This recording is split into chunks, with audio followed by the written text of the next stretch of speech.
do today has its root in the past, and I'm sure you agree with it.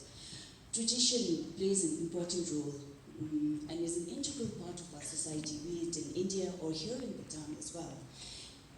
And tradition may be defined or understood differently by different people.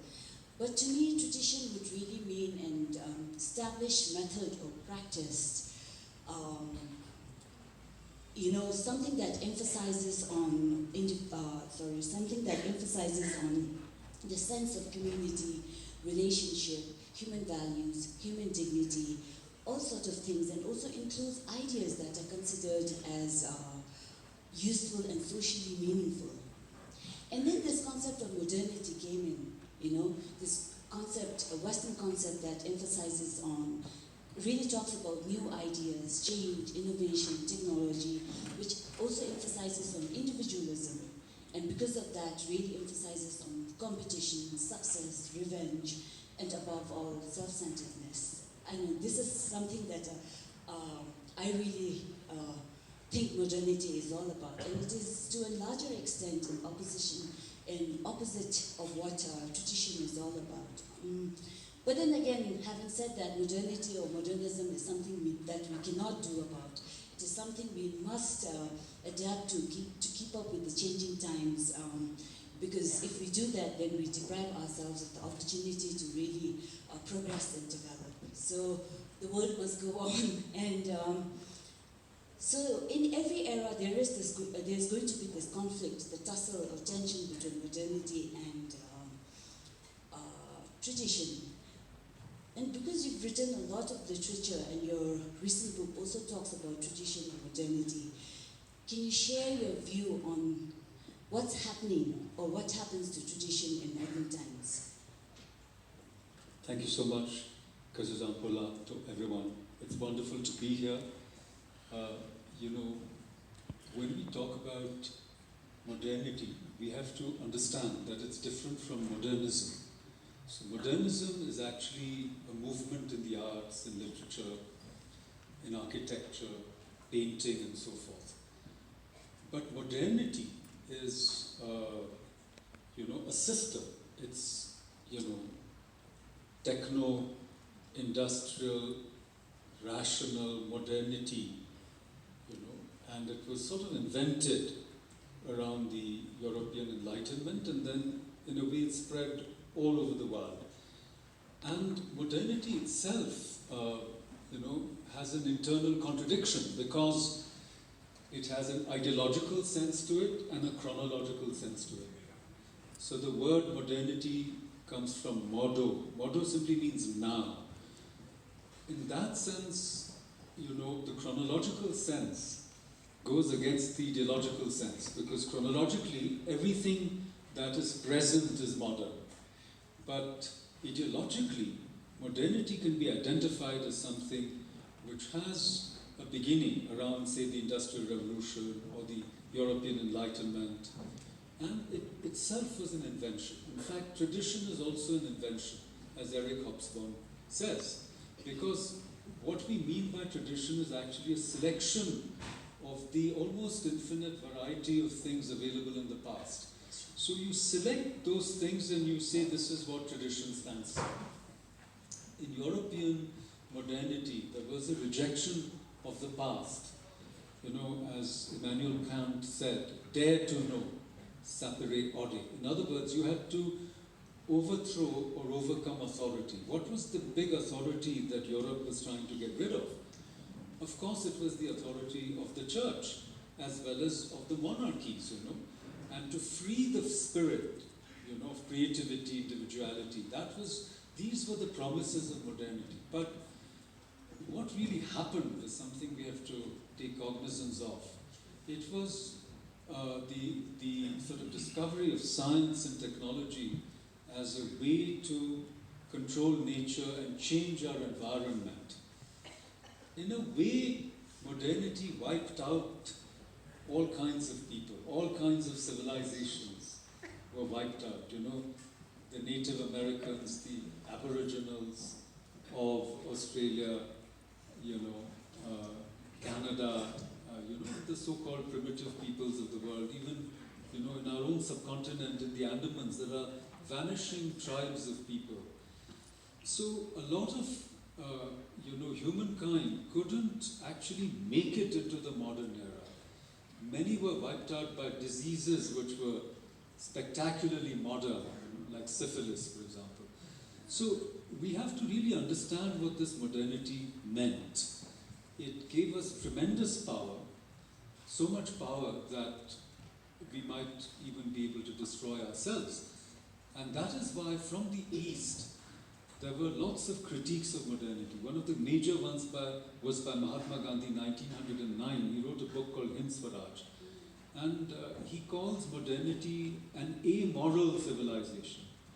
Because, among the Hindus, there are the 4 cardinal virtues or aims of life: dharma, artha, kama, and moksha, which we can relate to in the Buddhist universe of values as well. So in a way, what modernity does is it puts kama and artha at the center, and in some ways marginalizes dharma and moksha.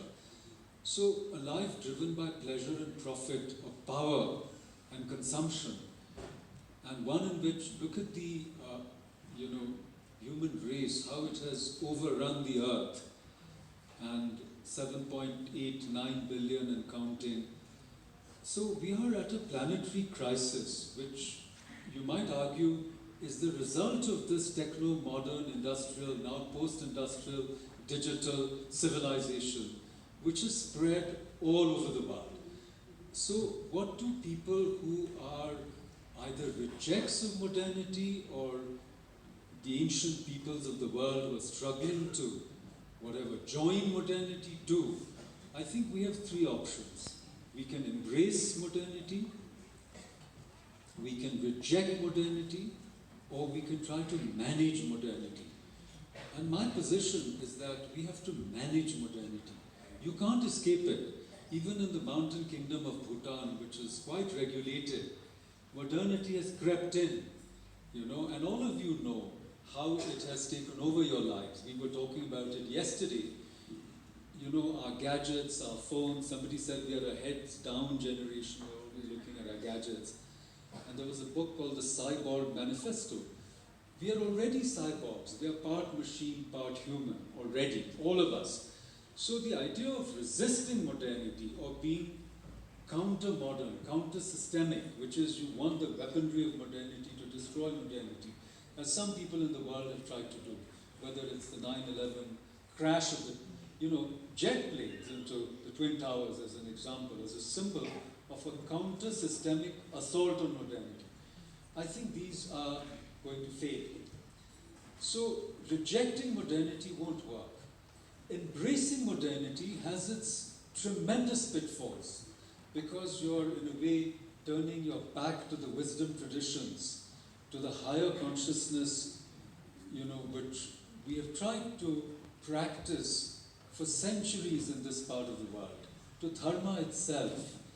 And so you have to manage modernity. And I'll just end this opening statement by a wonderfully defining moment in a book by His Holiness the Dalai Lama, Freedom, in Exile, where, he's, as a young man growing up in post-revolutionary China, he actually admired communism.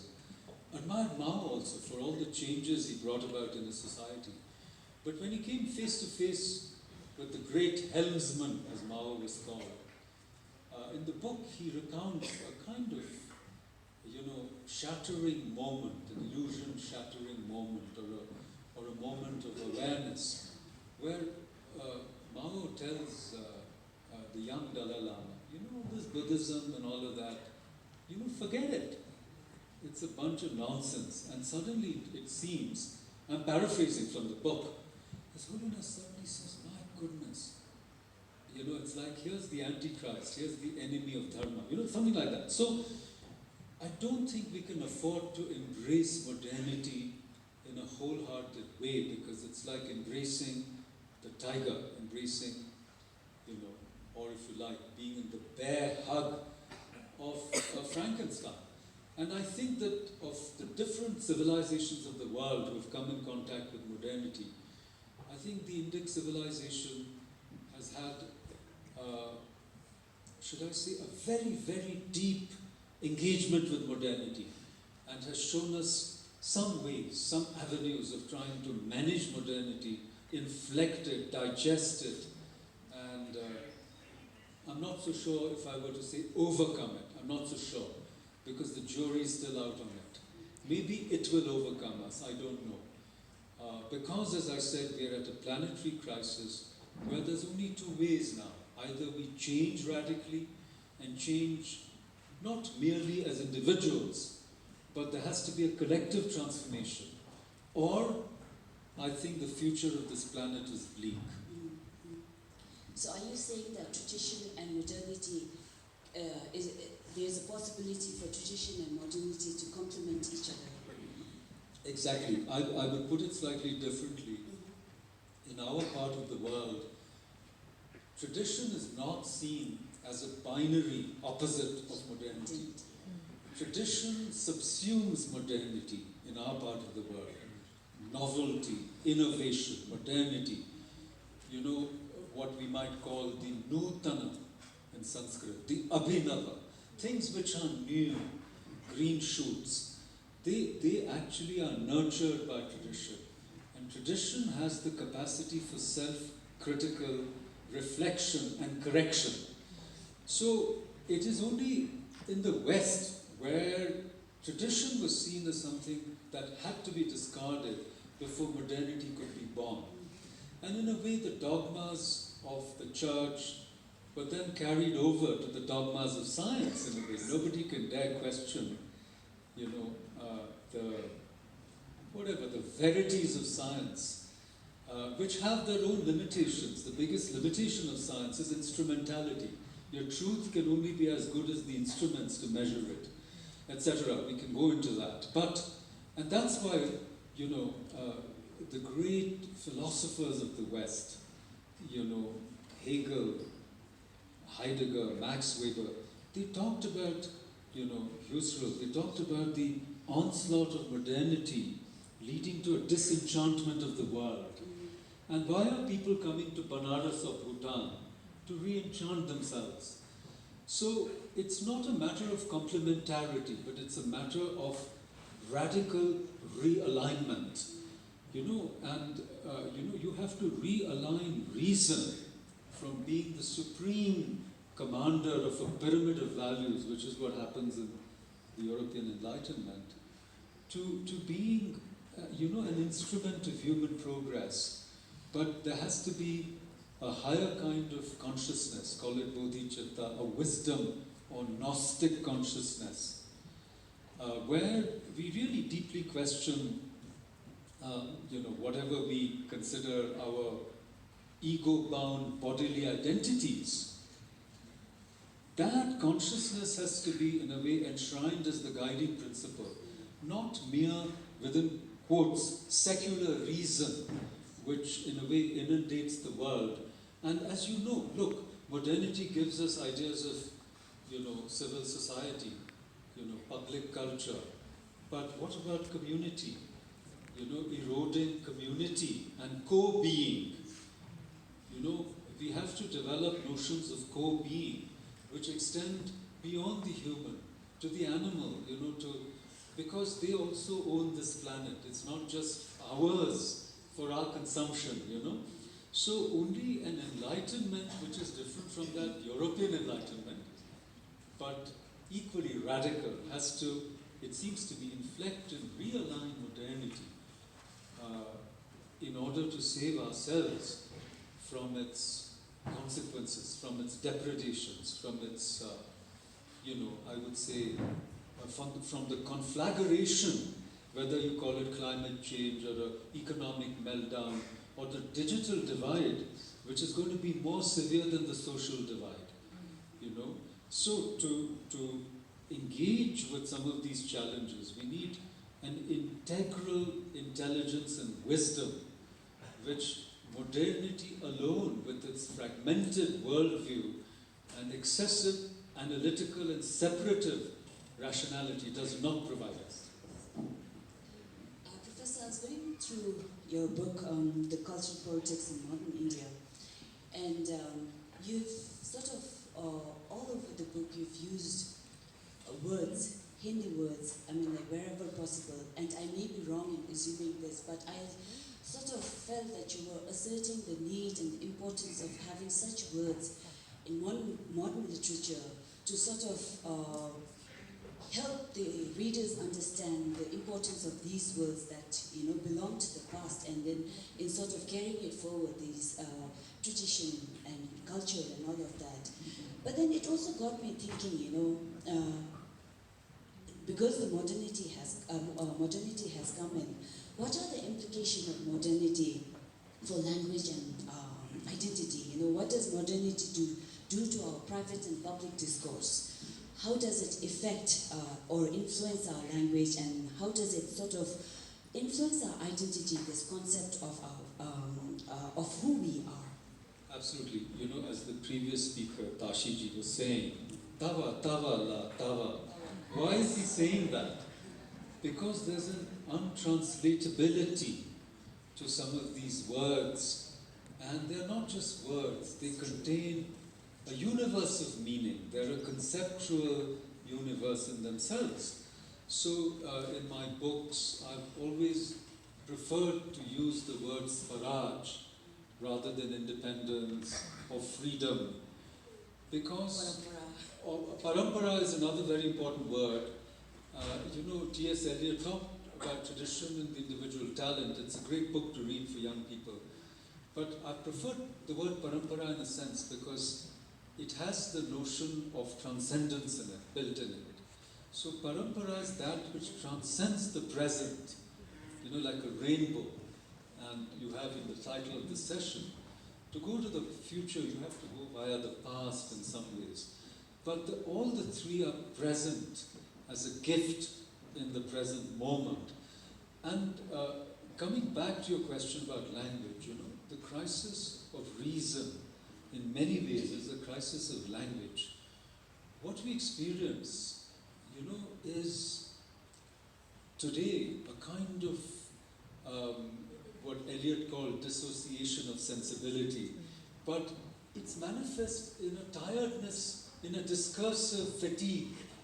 There's a discursive fatigue because, the same words get repeated and they get ideologized, So I think we are trapped in actually these prisons or prison houses of political correctness, and we can't apprehend, reality. So actually to grapple with the present crisis, we need a new idiom. And that is where the crisis of language comes into play.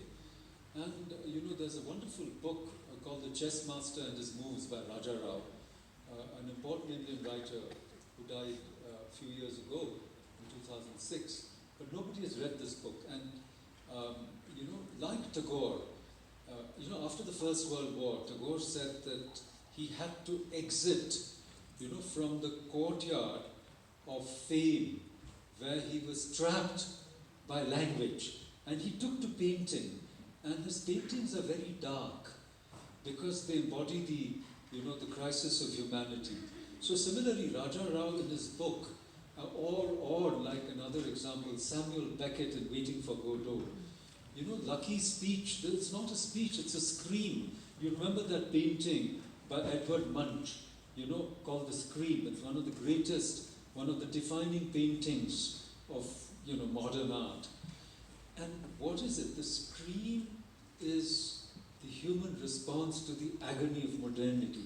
So Raja Rao in his book, the language starts breaking down, and this kind of Jewish Holocaust survivor, and this Brahmin in Paris, they are wandering about, among the ruins of, the Nazi atrocities, and they have no language to comprehend, the enormities of modernity. And, it's a combination of gibberish, speech, screams, guttural sounds they use, to convey. And in a way, I bring in another, great figure of India, Sri Aurobindo, who became a yogi after being a revolutionary, and he talked about the future poetry as being mantric.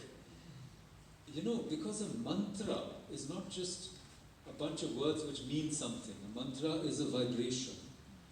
So if you chant a mantra, if you say, you know, whatever the mantra you want to chant, you know, Om Sahana Vavatu Sahanau Bhunaktu Sahaviryam Karavavahai Tejasvina Vathitamastuma Vidvishavahai Om Shanti Shanti Shanti. So it says, let's not fight when we talk. Let's do heroic deeds together. But I'm saying it's a vibration. It means something, but it's also touching you. And there are some mantras which don't mean anything. They're Bij mantras. And Buddhism has so many of them. Om Mani Padme Hum, for example. So the whole point is that there is a breakdown of language, there's a breakdown of communication, there's a discursive fatigue that modernity suffers from. There's a degradation of language by advertising and ideology and propaganda. And it's the poet, it's the seer, it's the, you might even say the sage, the yogi, the monk, who have to retrieve language, the painter. And it has to be a language of gesture, word, dance, the paintbrush, you know, the language of the heart, not just the language of the mind. And it's only that integrative wisdom that can take us forward. That was the point. So it almost seems to me like there are benefits and costs involved in embracing the two. Right? But then it also seems that now it is time that we find a balance between the two, to get the best of both the worlds. How do we do that, Professor? I remember you spoke about having compassion and all of that yesterday. If you could elaborate more on that. So again, there are different positions on this. Some say that there is an incommensurability between these two worlds, the world of modernity, which is